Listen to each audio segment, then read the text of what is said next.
probes on the outside of the aircraft get warmed up, stops them freezing, keeps all this stuff here nice and clear. Air conditioning, we can switch that back on now. So the high pressure air system that starts the engines here, we can switch that off.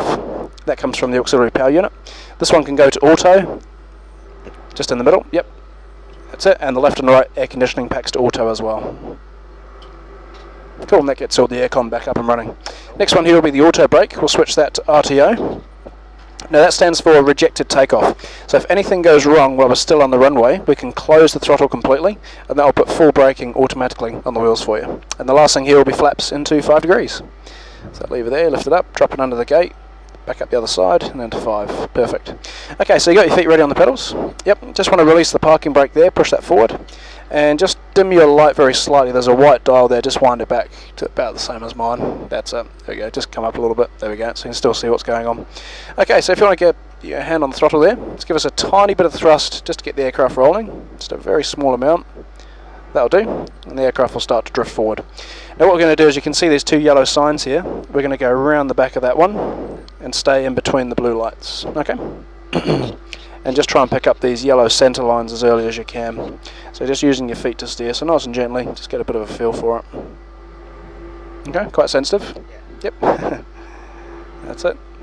Now one of the things to also bear in mind is your nose wheel is about 6 feet behind you. So we'll keep going around this way, nice and tight. That's it. And just follow that yellow line straight down the middle, staying in between the blue ones. That's good. This is just going to take us up to the far end of the runway. Just pull the power back to idle there for a moment, so don't go too fast. That's it. Keep your speed around about 20 knots on the ground, which is what we've got at the moment. Okay. As soon as it starts to wind back, just give it a little bit of thrust again. That's good. Now while you're coming down here, you don't have to go dead straight all the time, because you want to get a bit of a feel for it. So just gently weave side to side, get a bit of a feel for how it handles. Just going to give it a bit of power for a second. That's it. Ooh. Now as you come around here, there's actually 2 taxiways. One comes quite tight around to the left and goes up here. We're going to follow the one that goes a little bit further down, just give us as much runway length as we can. That's it. So that's Bravo just going over there to the left. We're going to follow Alpha all the way around. Now if you push your toes right to the top of the pedals, so lift them up as high as you can, just keep on coming around the corner there, that's it. What you need to do is keep it coming around. You can see this yellow line which crosses the taxiway here. You need to stop on that, and the way you do that is close the throttles, that's it, and just very gently squeeze your toes on the top of the pedals there.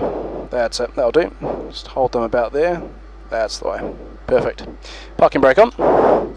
Excellent. So what we're going to do is just get the aircraft onto the runway in a moment. You'll be looking after the power for us for takeoff. So using the thrust levers there, as you push them up, see this white marker comes up on the outside of the gauge first. That tells you where the power is going to go to. Then the needle there swings around and catches up. Okay. So first of all, you'll push those white markers to 40% on both engines. Sit there for a couple of seconds, let the aircraft roll, and keep yourself straight using your feet.